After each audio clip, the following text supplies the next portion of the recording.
আসসালামু আলাইকুম। আমি আজকে আপনাদের সামনে কিছু গুরুত্বপূর্ণ কথা এবং কিছু অনুমেয় কষ্ট এগুলো বলার জন্য এসেছি। আমি একজন পুলিশ সদস্য। আমি সমগ্র জাতির কাছে একটা অনুরোধ নিয়ে আসছি এবং আমার যারা পুলিশ ভাই বন্ধু ব্যাটসম্যান যারা আছেন, আমি সকলের উদ্দেশ্যে কিছু কথা বলার জন্য আসছি। সমগ্র দেশের মানুষের সামনে কিছু কথা বলার জন্য আসছি। যারা আজকে এই নতুন স্বাধীনতা যারা অর্জন করেছে, যে সমস্ত ছাত্ররা মারা গেছে, সাধারণ মানুষ মারা গেছে, সর্বস্তরের জনগণ যারা মারা গেছে, আমি তাদের প্রতি সমবেদনা এবং দুঃখ প্রকাশ করছি। এবং আমার যারা পুলিশে যারা মারা গেছেন যে সমস্ত ভাইয়েরা, তাদের প্রতি আমার সমবেদনা, তাদের পরিবারের জন্য আমার সমবেদনা। তো আমরা নিম্নপদস্থ কর্মকর্তারা যারা ডিপার্টমেন্টে চাকরি করি, আমাদের আদেশ মানতে হয়, নির্দেশ শুনতে হয়। আজ দেখেন যে সাধারণ শিক্ষার্থীরা মারা গেছে, পুলিশ যারা মারা গেছে তারা সব নিম্নপদস্থ কর্মকর্তারা, যারা আদেশ দিচ্ছেন নির্দেশ দিচ্ছেন, তারা কিন্তু কেউ মারা যায় নাই, বা অন্য কোনো বাহিনীর কোনো সদস্য মারা যায় নাই। তো এখানে একটা প্রশ্ন থেকে যাবে, পুলিশ কেন পুলিশ কেন হয়? Police is so called. Police আজকে দেশের জাতীয় ভিলেন। এই পুলিশ সর্বপ্রথম ৭১-এর মুক্তিযুদ্ধের সময় রাজাকার বাহিনীর বিরুদ্ধে প্রথম কাউন্টার অ্যাটাক রাজারবাগ থেকে দিছিল। আর সে গৌরবময় ইতিহাস উজ্জ্বল পুলিশের আর জাতীয় ভিলেনে পরিণত করছে কিছু স্বার্থান্বেষী মহল। আমাদের পুলিশের কিছু স্বার্থবাদী পুলিশ কর্মকর্তারা যারা বড় বড় চেয়ারে বসে, বড় বড় জায়গায় বসে আমাদেরকে ব্যবহার করে তাদের স্বার্থ উদ্ধার করছে। আজ এতগুলো মানুষ মারা গেছে। আমি একজন পুলিশ, এর বাইরে আমি একজন ছাত্র ছিলাম। পড়ালেখা শেষ করে আমি চাকরিতে ঢুকছি। এটা আমার অপরাধ না। আমার ডিপার্টমেন্টকে কলুষিত করছে, এটা অপরাধ। আমি একজন সন্তানের বাবা। আমার 2 বছর বয়সে একজন সন্তান আছে। তো আমি একজন বাবা হিসেবে আমি মেনে নিতে পারি নাই। আমার ভাইরা মারা গেছে, তা ছোট ছোট ছেলেমেয়েরা বলতেছে আমার বাবা কই, আমার বাবা কই। এগুলো মেনে নেওয়া যায় না, এগুলো কোনো মতেই মেনে নেওয়া যায় না। যারা সাধারণ মানুষ মারা গেছে তাদের পরিবারের কি অবস্থা? আজ আমার পুলিশে যেখানে পাচ্ছেন সেখানে নির্মমভাবে মৃত্যুবরণ করতেছে, পিটিয়ে পিটিয়ে মারতেছে। এর কারণ কি? আজ আমাদের কিছু স্বার্থান্বেষী কিন্তু বড় মহলের অফিসারদের কারণে। তারা বিভিন্ন লোকের তোষামোদি করে বিভিন্ন পর্যায়ে আমাদের ঘাড়ে বন্দুক রেখে তারা মনে করেন দিনের পর দিন আমাদের নির্যাতন করে মানুষের বিরুদ্ধে লেলাই দিছে। হাজার হাজার কোটি টাকার মালিক হয়ে তারা এখন গা ঢাকা দিছে। এই মৃত্যুর ভাই, এই পুলিশ মৃত্যুর ভার কে নেবে? পুলিশের মৃত্যুর বিচার হবে না এই বাংলাদেশে, আমি জানি। কিন্তু যারা এই নির্দেশদাতা, যারা এই নির্দেশ দিয়েছেন, তাদের প্রত্যেকের বিচার হবে। এবং চিহ্নিত যেসব পুলিশ অফিসার এই পুলিশ ডিপার্টমেন্টে আছে, তাদের অবিলম্বে প্রত্যাহার চাই এবং তাদের বিচার চাই, যারা নির্দেশ দিয়ে সাধারণ মানুষকে খুন করাইছে পুলিশকে দিয়ে। আচ্ছা, এতগুলো পুলিশ মারা গেছে, এই সম্পূর্ণ দায়ভার এই ডিপার্টমেন্টের অফিসারদের নিতে হবে। কোন অফিসার দেখছেন রাস্তায় মারা গেছে? মারা যায়নি। তারা নির্দেশ দিয়ে সরে গেছে, পুলিশকে সামনে ঠেলে দিয়ে। এটা হত্যাকাণ্ড। এই হত্যাকাণ্ডের বিচার আমি চাই। সমগ্র পুলিশ ডিপার্টমেন্টের এই হত্যাকাণ্ডের বিচার চাই। অবিলম্বে সব দুর্নীতিবাজ পুলিশ কর্মকর্তাদের অব্যাহতি দিয়ে তাদের শাস্তির আওতায় আনতে হবে। এই পুলিশ হত্যার দায়, এই পুলিশ হত্যার বিচার তাদের দিয়ে করতে হবে। আমি জানি না আমার এই কথা বলাতে আমার কি হবে না হবে, আমি সে পরোয়া করি না। আমি শঙ্কিত সেই পরিবার নিয়ে, যারা মারা গেছে, তাদের ফ্যামিলি, তাদের বউ বাচ্চাগুলো এতিম হয়েছে। তা সাধারণ মানুষ মরেছেন, আমি তাদের থেকে ব্যতীত। নির্মম ভাবে অত্যাচার করছে, এগুলো মেনে নেওয়ার মতো না। আমি সবাইকে অনুরোধ করব, আমার ভাই বন্ধু যারা আছেন, আমি কোনো উস্কানিমূলক কথা বলতে এখানে আসি নাই। আমি এখন সত্যি বাস্তব কথা বলতে আসছি। আমার কষ্টের সঙ্গে বলতে হয়, আমি একজন পুলিশ পরিবারের ছেলে। আমার বাবা অন ডিউটির অবস্থায় 2012 সালে মারা গেছেন। আমি পরিচয় দিতে পারছি মানুষের কাছে, আমি একজন পুলিশের সন্তান। আমার ছেলে মেয়ে কিভাবে পরিচয় দিবে তাদের সহপাঠীদের কাছে যে আমার বাবা একজন পুলিশ? কিভাবে পরিচয় দিবে? সিসি করবে? আজ মানুষের কাছে, জাতির কাছে সমগ্র পৃথিবীর কাছে মানুষ আজকে ভিলেন রূপে পাবলিক পরিচয় হয়ে গেছে। এই মানুষগুলো, এদের মৃত্যুর ভার, পুলিশ হত্যার ভার ডিপার্টমেন্টের সর্বোচ্চ পর্যায়ে থেকে সর্বনিম্ন পর্যায়ে এর সাথে যারা জড়িত ছিলেন তাদের দেওয়া লাগবে, তাদের এগেনস্টে হবে। প্রত্যেকটা পুলিশ সদস্য আজ বাইরে বেরোতে ভয় পাচ্ছে, মৃত্যুর ভয়। এখনো অনেক জায়গায় আমি নিউজ পাইলাম সকালবেলা, অনেকে পুলিশ মরে গেছে, তার কোনো হদিস নাই। এখন অনেকে আটকা আছে, সবাই প্রাণ ভয়ে, আজ পুলিশ প্রাণ ভয়ে লুকাচ্ছে। কিসের জন্য? আপনাদের কারণে, আপনাদের স্বার্থ উদ্ধারের কারণে পুলিশকে ব্যবহার করছেন প্রত্যেকটি ক্ষেত্রে। এটা আর কেউ মেনে নিতে পারলো, আমি ব্যক্তিগতভাবে মেনে নিতে পারবো না। প্রত্যেকে দায়ভার নিতে হবে আপনাদের। আজ নির্বিকারে যতগুলো মানুষ মারছেন, আজ এই মৃত্যুর সামিলে আমি থাকতে পারতাম। চিহ্নিত করে করে বিচার হবে আপনাদের। পুলিশ কর্মকর্তারা যারা আছেন এর সাথে জড়িত সবার বিচার হবে, বিচার করতে হবে। কেউ না করুক, আমি করব। আপনারা পুলিশের গৌরবময় ইতিহাস ঐতিহ্যকে ধারণ করে নিজেদের স্বার্থ উদ্ধারের কারণে আজ পুলিশ বাহিনীকে মৃত্যুর মুখে ঠেলে দিচ্ছেন। তাদের কথা একবার চিন্তা করেননি। আপনি নির্দেশ দিচ্ছেন, নয়তো এই পুলিশ, এই সাধারণ পুলিশ, আমরা যারা আছি, আমরা কখনো এদের গায়ে বুলেট চালাইতাম না, কখনোই আমরা গুলি ছড়তাম না আমাদের ভাইদের উপরে। ডিপার্টমেন্টের ম্যাক্সিমাম 80% পুলিশ এখন পড়াশোনার সাথে জড়িত। এভরি ওয়াল, সবাই পড়াশোনার সাথে জড়িত, সবাই ছাত্র। আপনারা আপনাদের ব্যক্তিগত রক্ষার কারণে কই, আপনারা এখন কোথায় আছেন? আপনারা একজন বড় বড় অফিসাররা কোথায় আছেন? বেরোয় আসেন, নামেন পুলিশের সামনে, পুলিশকে সিকিউরিটি দেন, দেশের মানুষকে সিকিউরিটি দেন। আপনাদের হাতে পুলিশ বাহিনী ক্ষতিগ্রস্ত, বিপর্যস্ত, বৈষম্য সৃষ্টি করছেন আপনারা। আপনারা প্রতিটা ক্ষেত্রে পুলিশের সাথে পুলিশের বৈষম্য সৃষ্টি করে দিয়ে গেছেন। যে যার মন গড়া কথা দিয়ে এটাই আইন, এটাই নিয়ম, এটাই শিখাইছেন পুলিশ ডিপার্টমেন্টকে। এগুলো হবে না। আপনারা যেখানে যান না কেন পালাইয়ে, যেখান থেকে পলায় যান, এই পুলিশ আপনাকে খুঁজে বের করবে। এই মৃত্যুর দায়ভার আপনার নিতে হবে। সত্য কথা বলাতে অনেক পুলিশের চাকরি খেয়ে নিয়েছেন আপনারা। আপনারা সুযোগ পেয়ে স্বার্থের কারণে অনেক পুলিশকে বলে পুলিশ ডিপার্টমেন্ট থেকে বিতাড়িত করছেন। তাদেরকেও পুলিশ ডিপার্টমেন্টের প্রয়োজন। আপনাদের স্বার্থের শিকার তারা, আপনাদের স্বার্থের বলি তারা। অনেক পুলিশ ভাইরা, সাধারণ পুলিশ ভাইরা যাদের চাকরি থেকে বিচ্যুত করছেন, অবিলম্বে তাদেরকে চাকরিতে আনবেন আপনারা। এটা আমার অনুরোধ। আজ দেশে কি মুহূর্তে, মানে পুলিশকে কোন সিচুয়েশনে ঠেলে দিয়ে গেছেন। নিশ্চিত মৃত্যু, পুলিশ মানুষ নির্মমভাবে পিটাই পিটাই মারতেছে। এর দায়ভার আপনাদের নিতে হবে। প্রত্যেক পুলিশ পরিবারের যে আক্রোশ, যে কষ্ট, এগুলো দায়ভার আপনাদের নিতে হবে।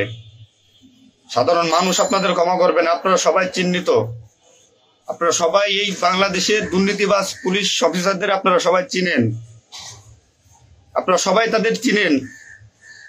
এদের বিচার আপনাদের করতে হবে। এই বিচার চাই আমরা, সাধারণ জনগণের হত্যার বিচার চাই, পুলিশ হত্যার বিচার চাই। পুলিশ হত্যার বিচার না হওয়া পর্যন্ত আমি ডিউটিতে যাব না, আমি আমার কর্মস্থলে যাব না। অনেক পুলিশ সদস্য এখন পর্যন্ত নিখোঁজ।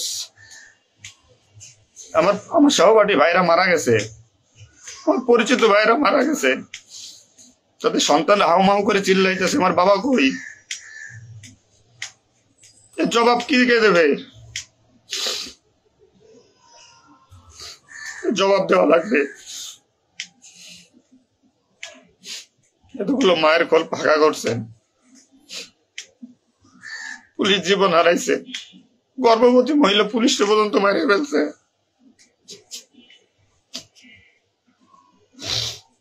নির্মম ভাবে মারছেন। এই দোষ আপনাদের।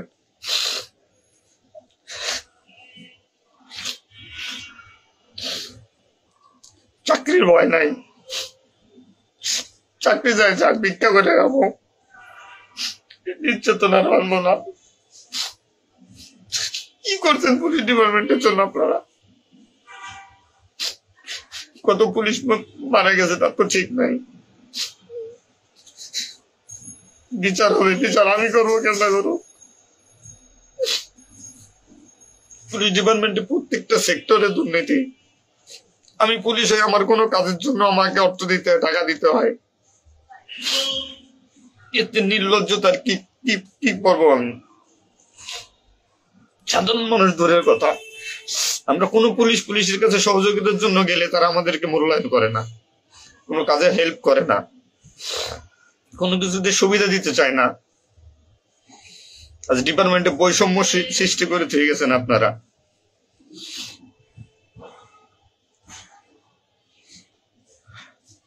এত কিছুর দরকার হয় কেন আপনাদের? আজ আপনারা কেউ মারা যাননি, সবাই নির্দেশ দিয়ে যার যার মতো সুযোগ মতো পালাইছেন, সুযোগ মতো চুপচাপ করে বসে আছেন। পুলিশ ডিপার্টমেন্টের অনেকে আছে যারা এর সাথে জড়িত না, সরাসরি গুলি করতে চায় নাই, বাধ্য করছেন, নির্মম মৃত্যুর দিকে ঠেলে দিয়েছেন এদেরকে। কোনো কিছুই মনে করেন আপনারা। তো নতুন দিনের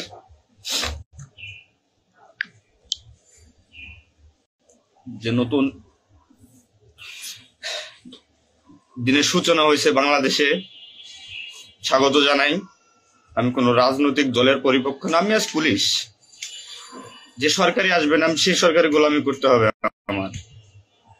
দেশের মানুষের জন্যই পুলিশ, আইন শৃঙ্খলার জন্যই পুলিশ, সাধারণ মানুষের জন্যই পুলিশ। তুমি পুলিশ আজকে কেন আতঙ্কের নাম হবে? পুলিশ মানুষ থেকে আজ কেন দূরে থাকবে? দিন শেষে পুলিশ মানুষ, পুলিশ কারো স্বামী, কারো বাবা, এটা চিন্তা করবেন। ডিপার্টমেন্টের যে সমস্ত অসাধু কর্মকর্তারা আছেন প্রত্যেকটা সেক্টরে শিক্ষা নেন। বিশেষ করে যারা আসছেন ঊর্ধ্বতন কর্মকর্তারা শিক্ষা নেন। আজ আপনাদের স্বার্থের কারণে, আপনাদের কারণে আজ ডিপার্টমেন্টের এই অবস্থা। তছনছ হয়ে গেছে পুলিশ ডিপার্টমেন্ট। কথা বলার মতো কোনো ওয়ে নাই, কথা বলতে পারতেছি না। আমি তো বেঁচে আছি, তারা মারা গেছে, কি নির্মম ভাবে মারা গেছে, মেরে ফেলছেন আপনারা। তো আমি শুধু পুলিশ বাহিনীরা যারা আক্রান্ত করছেন আপনাদের বিচার করব, আপনাদের বিচার হবে। সবকিছু দায়ভার আপনাদের। ঘুমাইতে পারি না এই কয়দিনে, ভয়তে, চিন্তায়। মারা যাওয়া পুলিশের ছেলে মেয়েরাও চিৎকার করে বলতেছে আমার বাবা কই। তো সহ্য করার মতো না, মানুষ হিসেবে সহ্য করার মতো না। তো পরিশেষে একটা কথা বলবো, আমার যারা ডিপার্টমেন্টে আছেন, চাকরি করতেছেন করেন, সমস্যা নাই, চাকরি ছাড়ারও দরকার নাই।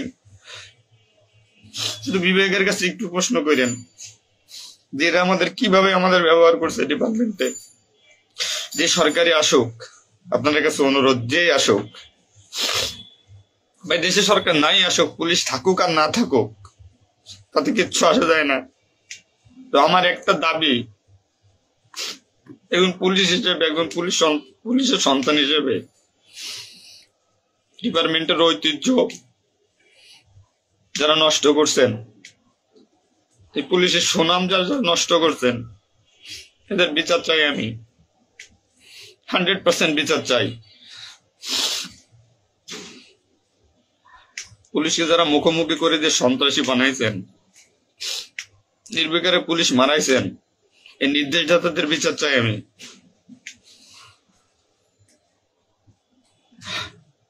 এবং দেশের আইন শৃঙ্খলা পরিবেশ নিয়ন্ত্রণে আনতে সর্বপ্রথমে পুলিশ বাহিনীকে সুশৃঙ্খল করতে হবে। আমি আর অনুরোধ সবার কাছে, যে আপনারা পুলিশের খারাপ চোখে দেখবেন না, যে আমরা যারা নিম্নপদস্থ কর্মকর্তারা আছি, যারা চাকরি করতেছি, আমরা আদেশের গোলাম।